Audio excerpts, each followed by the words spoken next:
Olá! O São Lucas 24 Horas aborda um tema que preocupa autoridades de saúde em todo o Paraná. O estado registrou um aumento nos casos de síndrome gripal e de síndrome respiratória aguda grave, principalmente relacionados à influenza. Ao mesmo tempo, especialistas reforçam a importância da vacinação e dos cuidados preventivos para evitar complicações. E para entender o cenário atual, esclarecer dúvidas e também orientar a população, conversamos com a médica infectologista do São Lucas Hospital Center, doutora Diana Gaboardi. Olá, doutora, é sempre um prazer tê-la aqui conosco. Obrigada. Então, a doutora Diana, o Paraná emitiu recentemente um alerta sobre o aumento dos casos de síndrome respiratória aguda grave e também de síndrome gripal.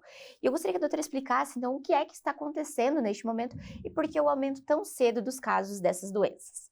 Então, está ocorrendo um aumento significativo dos casos de síndrome gripal, mas principalmente dos casos de doença respiratória grave, né? Que é a síndrome respiratória aguda grave, né? E isso não só no Paraná, mas é uma situação que está acontecendo em todo o território nacional, né, com proporções diferentes, mas é muito notável. Quando se compara o mesmo período do ano passado, foram notificados e registrados aqui no Paraná, para esse período, em torno de 30% a mais do que o mesmo período do ano passado. E isso acarreta, né, consequentemente, em um aumento do número de internações hospitalares, né, porque são casos mais graves, muitas vezes que demandam leito de UTI, e também casos de óbito, né, aumento do número de casos de óbito, né, e em relação a ter ocorrido mais cedo, realmente houve uma antecipação do que a gente chama de sazonalidade do vírus. Ele passou a circular mais cedo e numa intensidade bastante significativa, né? Num curto período de tempo, que acabou culminando, então, com o registro desses dados divulgados aí pela CESA, né? Que são dados que preocupam e levam à reflexão de o que se pode fazer em relação a isso para melhorar, né? E, doutora, os dados mostram um aumento significativo relacionado à influenza. Então, quais são os principais fatores que explicam esse cenário? O grande impacto, assim, está relacionado à baixa cobertura vacinal, né? Então, a gente falou que houve uma antecipação da sazonalidade do vírus, então se espera normalmente que as pessoas estejam vacinadas antes desse período de maior circulação do vírus. E esse ano não aconteceu, e não só não aconteceu pelo período, mas não aconteceu porque essa cobertura vacinal ela está muito distante do que é a meta para a população, né? Então, tudo isso acabou contribuindo para esse aumento do número de casos. Que é importante a gente lembrar que o principal objetivo da vacina, principalmente relacionada ao influenza, as outras vacinas também, é prevenir formas graves da doença, né? Exato. Então, formas graves que levam à internação, muitas vezes internação em UTI e muitas vezes ao óbito também. Então, muitas vezes as pessoas fazem a vacina e têm um entendimento assim, puxa vida, mas eu tive gripe igual. Mas até aí é compreensível, porque o que, na verdade, é o principal objetivo, como a gente falou, são as formas graves. Então, prevenir a internação, prevenir o óbito, isso é realmente o principal objetivo da vacina. Então, houve e está ainda acontecendo uma baixa cobertura vacinal e também associado a isso um aumento da circulação da cepa do influenza H3N2, que ele é uma cepa que pode sim ter um comportamento um pouco mais agressivo, causar mais formas graves da doença e pode também ter uma transmissibilidade maior. E os dados mostram isso, né? Que teve realmente uma circulação bem significativa do influenza H3N2 e isso contribuiu, né, concomitantemente aí com a vacina, com a antecipação da sazonalidade do vírus, para que a gente esteja nesse momento com esse aumento de casos graves, alguns estados com uma demanda grande de internação, com situações de maior risco, pela dificuldade mesmo de leito hospitalar, né? Doutora, justamente sobre essa questão da gravidade, porque muitas vezes as pessoas ainda associam a gripe com algo simples, mas ela pode sim ter um quadro mais grave e precisar de internação. Eu gostaria que a doutora falasse um pouquinho sobre isso. Quando é que pode acontecer isso? Sim. Se são todos os pacientes? Como que funciona também essa questão de gravidade, de fato, da doença? Sim.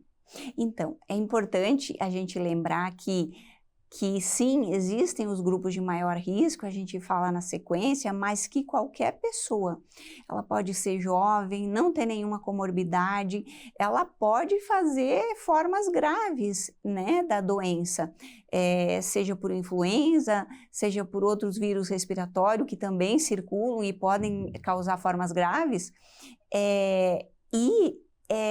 aí, nesse contexto, o paciente jovem ele também está vulnerável, porém é muito mais comum, sem dúvida, na população que inclui idosos, gestantes, crianças abaixo de 6 anos especialmente, também pacientes imunocomprometidos, e pacientes com doenças crônicas, né, com comorbidades, então, seja neurológica, seja cardiológica, pulmonar. Essas pessoas com doença crônica e esse grupo de pacientes que a gente citou, nesses pacientes que há uma tendência de ocorrer essas formas mais graves com necessidade de internação hospitalar. Entendi. Então, todo paciente pode acontecer de ter uma síndrome mais grave, mas especialmente esses grupos estão mais vulneráveis. Certamente. E doutora, falando um pouquinho sobre as diferenças, então, para a gente entender quando é que se torna uma síndrome respiratória aguda grave de uma síndrome mais simples, de uma gripe mais comum, assim, digamos. Sim. Então, a síndrome gripal, ela envolve sintomas mais clássicos, assim, febre de início súbito, tosse, dor de garganta, dor articular, dor no corpo, né? E aí, a síndrome respiratória aguda grave, ela pode ter todos esses sintomas que a gente citou, porém, o paciente passa a apresentar dificuldade respiratória. Né? Pode se refletir através de dor para respirar, falta de ar. Em pacientes idosos, às vezes, tem alteração do nível de consciência. O paciente pode ficar com o lábio roxo, que é a cianose perioral que a gente fala. Então, esses quadros que normalmente devem ser direcionados para atendimento hospitalar, porque já se trata de uma síndrome respiratória aguda grave, né? Então, mais nessa questão da dificuldade respiratória, que pode culminar com uma insuficiência respiratória e que muitas vezes leva o paciente para uma unidade de terapia intensiva. E doutora, ele começa, por exemplo, com uma síndrome gripal e evolui, ou ela já inicia diretamente com essa questão da síndrome respiratória aguda grave? Acho que essa é uma dúvida também de comecei ali com uma febre, quanto tempo leva para desenvolver de uma para outra também? Porque acho que na prática, no dia a dia, acho que essas dúvidas também são comuns da população. Sim, sim. Normalmente começa com um quadro que inicialmente parece mais brando, mas ao longo dos dias vai se tornando mais intenso. Certo. Então, uma febre mais persistente, sustentada, a febre não cede, aí começa a aparecer a falta de ar, a dificuldade para respirar, né? Que são sinônimos, mas assim, vai ficando isso mais evidente. Ao invés do quadro gripal, que depois de 48 horas é para ir tendo uma defervescência, esse quadro ele se sustenta e ainda piora. Entendi. Né?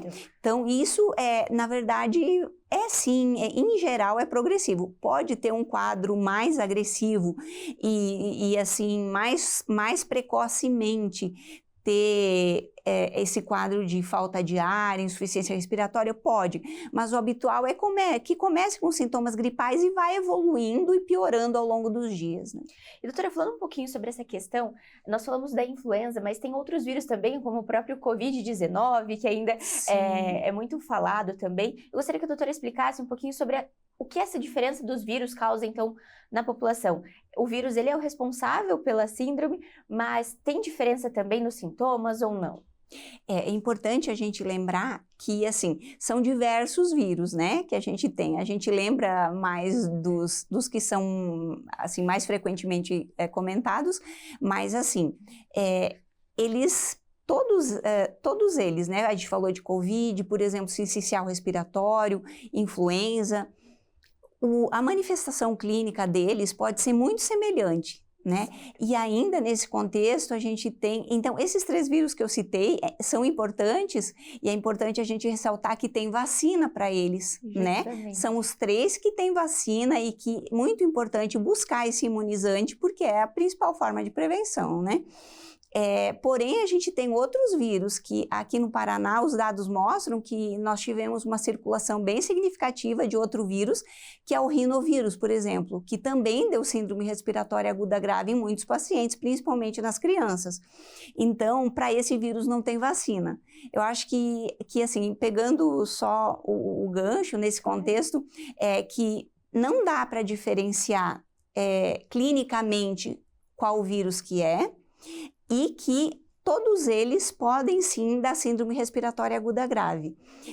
Como que se diferencia qual vírus que é? Existe um exame que é o painel viral. Ele identifica o material genético do vírus e de vários vírus ao mesmo tempo.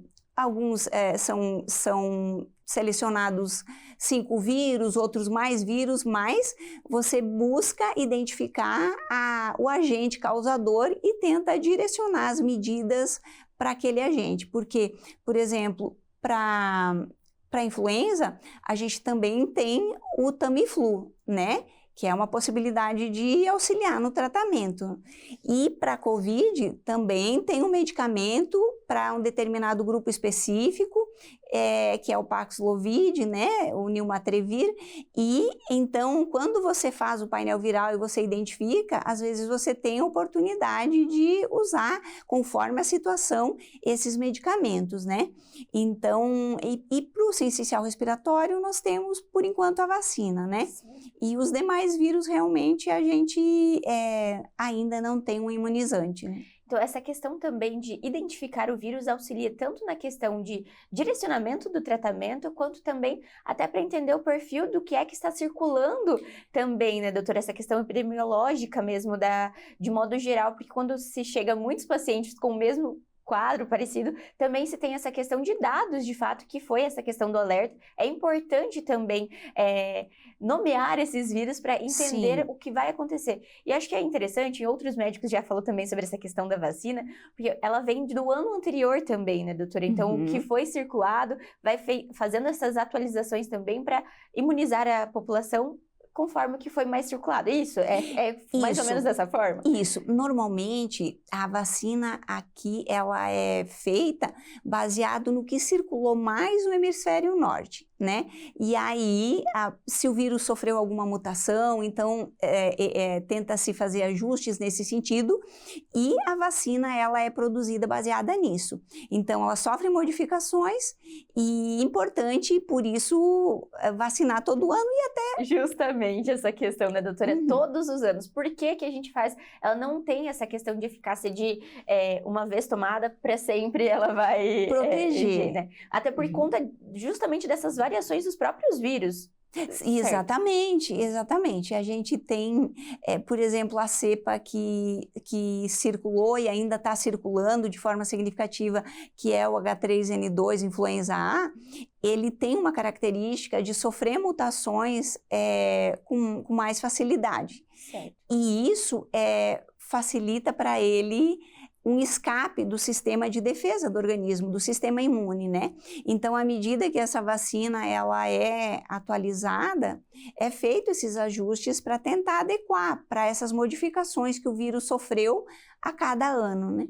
E doutora, quando a gente fala justamente sobre essa questão da vacina, ainda existem muitos mitos, ainda existem muitas questões a respeito dela. Eu gostaria que a doutora falasse justamente sobre ela ainda ser a principal forma de prevenção, né? Sim. Justamente desses vírus que nós já temos disponíveis e os outros que ainda não, mas é a principal forma de prevenção, certo? Certamente é a principal forma de prevenção e hoje a gente vive uma fase que anteriormente a gente só tinha vacina para influenza, né? Hoje então tem a vacina para Covid e principalmente tem a vacina para o vírus sincicial respiratório, que vem num crescente e mostrando já, acredito, os resultados da inserção em algumas populações, né? O que é importante a gente também refletir sobre essa questão da vacina é que existe muita desinformação, principalmente vinculada, né, e disseminada através das redes sociais. Informações que, grande parte das vezes, não são verdadeiras, não são embasadas, né, em algo que dê suporte para que aquilo seja adotado como verdade, né? Certo. Então, muita distorção, muita desinformação, e que eu acho que vale um alerta no sentido de que as pessoas têm um senso crítico quando elas recebem via WhatsApp, via outras redes, formas de receber informação, que elas chequem essa informação, porque isso pode se refletir a decisão dela de, a partir de uma informação, que é uma fake news, por exemplo, né? Ela decide, então, ela fica preocupada e ela não vacina. E ela tá deixando de se proteger e ela também tá deixando de proteger quem convive com ela. Então, e às vezes dissemina a informação, aí a pessoa não vacina, quem mora com ela às vezes é de um grupo de risco e ela também opta por não se vacinar. E aí essa cadeia vai disseminando. Então, essa proteção que é como uma imunidade de rebanho, ela vai diminuindo a proteção coletiva, né? A partir da adoção de uma ou outra pessoa que vai entendendo, não, puxa, a vacina me oferece risco, mas não é uma verdade aquilo, né? E ela passa a realmente não se vacinar e isso tem uma repercussão muito significativa. E grande escala, de fato, como a doutora disse, né? Acaba levando a outra e quando a gente vê vírus que muitas vezes já pararam de circular, como nós estávamos conversando antes da entrevista, voltam muitas vezes à circulação por conta dessa questão de vacinação, né, doutora? Então é muito importante a gente reforçar constantemente está disponível através do SUS para as pessoas, Sim. Então é de forma fácil, ainda que essa questão do medinho da agulha, mas Sim. é muito importante a gente vacinar, principalmente as nossas crianças, ter esse senso de importância logo ali da primeira infância e para a vida toda também, né, doutora? Sim. E falando um pouquinho sobre a questão da vacinação, outra novidade é de fato a ampliação do uso da vacina pneumocócica 20, que é algo novo também que está sendo implementado e que é importante a gente falar sobre o que é que essa vacina, então, ela protege e o que seria essa nova vacina, ou uma vacina que já é utilizada, mas que agora chega também, de fato, à nossa população. Isso, eu acho que é uma boa notícia, né, com certeza que é um processo que foi aprovado no SUS, né, e ela, a medida, aos poucos, ela acredito que vai sendo disponibilizada, né? Porque recentemente ela foi aprovada, né? Certo. E vai sendo disponibilizada no tempo que for viável ali na rede, né? Mas ela já vai começar em quantidades menores a alcançar o público, né? E certamente vai progredir e até alcançar o público que é a projeção, né? Então, acho que é importante a gente pensar que, principalmente idosos e crianças que têm um sistema imune que é um pouco menos eficiente, eles estão mais vulneráveis à infecção viral, mas eles também podem fazer uma infecção bacteriana sobreposta à infecção viral, logo a seguir, né? Porque a infecção viral, ela acomete o pulmão, por exemplo, e deixa esse paciente mais vulnerável a uma bactéria. E isso acontece com frequência. Nas crianças, com maior frequência, nos idosos também. Então, a vacina pneumo-20, ela vem nesse contexto, né? Porque a gente falou, então, até aqui de vírus, e a vacina pneumo-20, ela se trata de bactéria, né? Sim. Então, ela vem prevenir infecções por essa bactéria que se chama pneumococo, né? Essa vacina já tinha de outras formas na rede pública, né? Ela já está bem estabelecida. Porém, a ideia da pneumo-20 é ampliar a cobertura para sorotipos dessa bactéria que causam doenças mais invasivas. O que seria isso? Então, o próprio nome diz pneumo-20, mas a vacina ela vai prevenir, então, pneumonias muito graves, sim, pneumonias que são por essa bactéria que é o pneumococo, que levam muitas vezes o paciente para uma UTI, mas também a outra forma invasiva, outras formas, né, vou citar 2 exemplos aqui, de doença invasiva pelo pneumococo, é a meningite, que é pelo pneumococo, que é um dos principais agentes em criança e em adulto, e também o que as pessoas chamam de infecção generalizada, né? Que é a septicemia ou a sepse. Então, acho que as 3 principais formas de doença invasiva causadas pelo pneumococo são essas 3. Uma pneumonia que é mais grave do que o habitual, é mais invasiva, causa mais dano.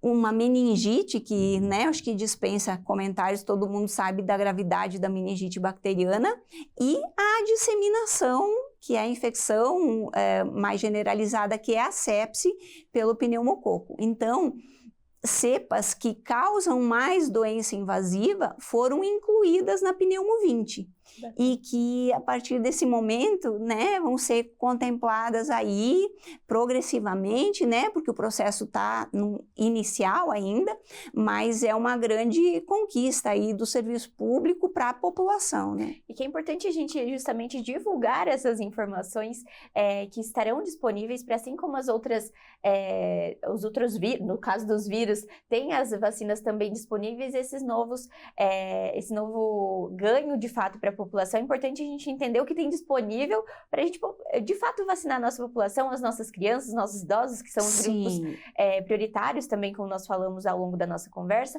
e que são dados recentes, são notícias recentes para a população. Então é importante a gente falar um pouquinho mais. E, doutora, para a gente encerrar também a nossa conversa e, de fato, um resumo de tudo isso que nós falamos, eu gostaria que a doutora reforçasse essa importância, de fato, então, da vacinação, que, como nós dissemos, ela previne não só a pessoa, mas o coletivo, que é muito importante. Sim, essa questão da imunidade, imunidade de rebanho, mas a imunidade coletiva, falando mais simplificadamente, né, que ela impacta muito. Às vezes, quem não vacinou é protegido por quem vacinou, né?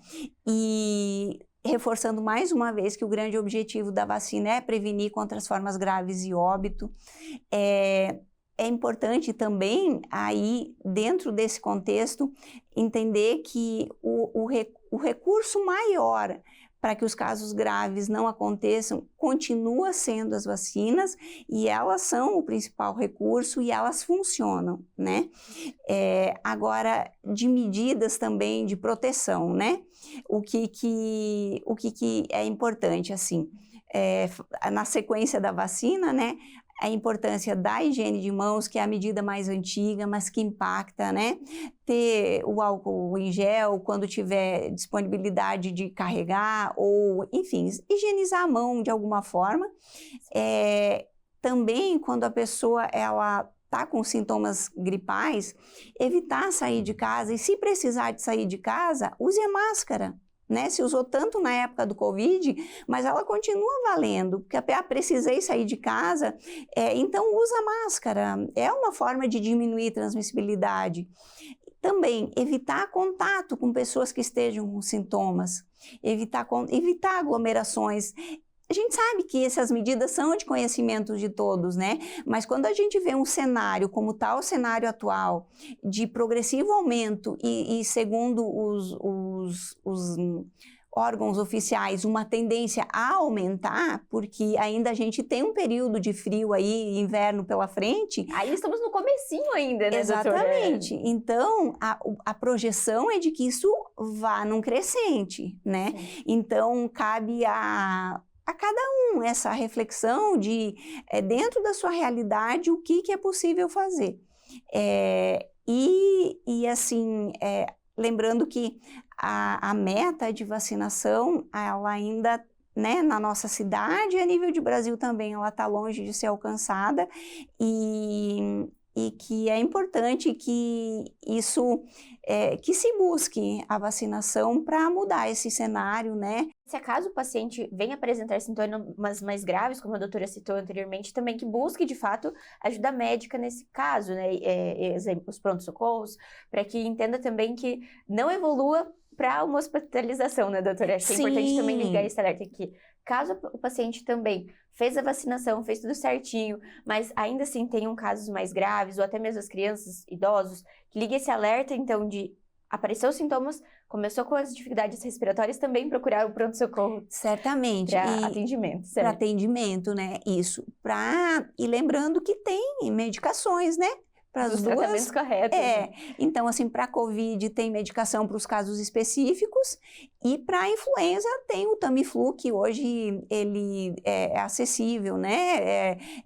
Tem na rede, é disponibilizado. Então, para aquilo que tem tratamento, buscar o atendimento para ver em que perfil que se encaixa e se há uma medicação para ser utilizada para minimizar essa chance de evoluir para quadros mais graves, né? E é isso, acho que nós falamos um pouquinho sobre a importância, justamente, ao longo da nossa conversa, da vacinação, das formas de prevenção, dos tratamentos. Então, caso o paciente precise, né? Nós falamos muitas vezes, a pessoa acredita que é só uma gripezinha, mas sim é importante essa atenção, esse olhar, essa avaliação, muitas vezes, do médico, esse cuidado também com a saúde e cuidado com todos, agora nesse começo ali das baixas temperaturas, então a gente acaba ficando mais junto, juntando a galera em casa, mas esse cuidado também é importante, né, doutora? Muito, muito importante. Doutora, eu gostaria de agradecer a participação mais uma vez no São Lucas 24 Horas e o convite para vir mais vezes. Obrigada. E o São Lucas 24 Horas de hoje chega ao fim, mas você pode continuar acompanhando todas as novidades pelas nossas redes sociais no @FH São Lucas Cascavel.